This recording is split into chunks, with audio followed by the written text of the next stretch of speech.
Monsieur le vice-président, mon cher collègue Benjamin Schroen, que je félicite également pour son travail sur ce sujet majeur pour notre région, mes chers collègues. Ce qu'on attend d'un leader, c'est avant tout une vision. Et c'est ce qu'a démontré une fois de plus Madame la Présidente et son exécutif avec cette stratégie régionale pour une smart industrie en Île-de-France.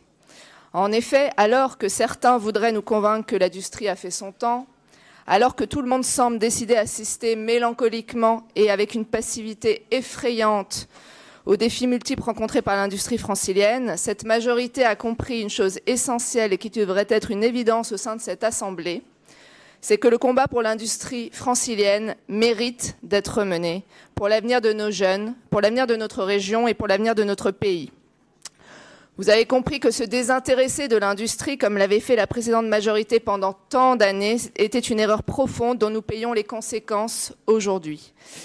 L'Île-de-France est en effet la deuxième région qui a connu le plus fort recul du secteur industriel, avec 16 000 emplois détruits par an entre 1990 et 2010.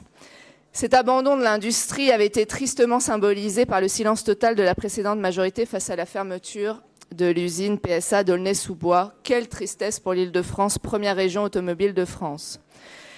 Notre région est restée trop longtemps en retrait sur l'industrie. Chers collègues RCDE, vous demandiez dans votre niche de novembre dernier un état des lieux des politiques de soutien à l'industrie francilienne. Excusez-moi de vous le dire, mais cela a été vite fait.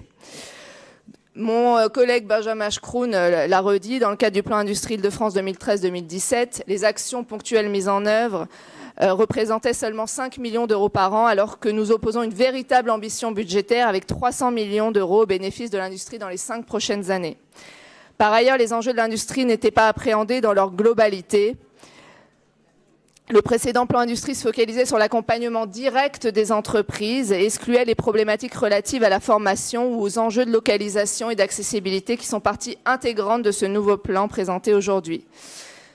Enfin, même si je reconnais bien sûr l'importance du travail mené par votre groupe avec l'élaboration de la niche en novembre, nous avons des différences fondamentales dans l'appréhension de l'industrie francilienne. Vous nous avez présenté un plan de sauvegarde de l'industrie francilienne et vous parlez également d'une industrie moribonde. Ce n'est pas notre vision des choses et le rapport qui vous est présenté aujourd'hui est au contraire résolument optimiste. Non, la bataille en faveur de l'industrie en Île-de-France n'est pas perdue d'avance. L'Île-de-France est la deuxième région de France par le nombre d'emplois industriels. C'est la deuxième région européenne pour l'industrie automobile, l'industrie chimique et l'industrie pharmaceutique.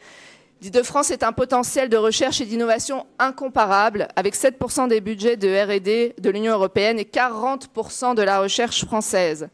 C'est enfin la première région aéronautique et spatiale d'Europe, avec des fleurons français comme Dassault ou encore européens comme Airbus. Rendez-vous compte, toutes les 4 secondes, un avion décolle dans le monde avec un moteur assemblé dans la région. Nous construisons la fusée Ariane 5 et bientôt Ariane 6 dans notre beau département des Yvelines.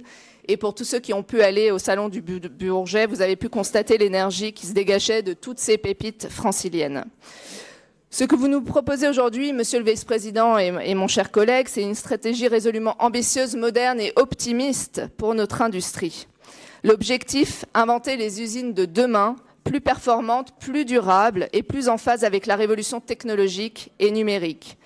Le but, c'est de faire émerger des territoires emblématiques, des vitrines à l'international sur des technologies qui sont clés pour réinventer les modèles de production. Il s'agit de revaloriser notre industrie, d'attirer les investisseurs et les entrepreneurs du monde entier, de tirer vers le haut ce potentiel exceptionnel et d'offrir des débouchés de qualité et un avenir à nos jeunes. Car ce plan permettra aussi aux jeunes franciliens de suivre des formations pour s'épanouir dans ces métiers qui, j'en suis convaincue, sont des métiers d'avenir.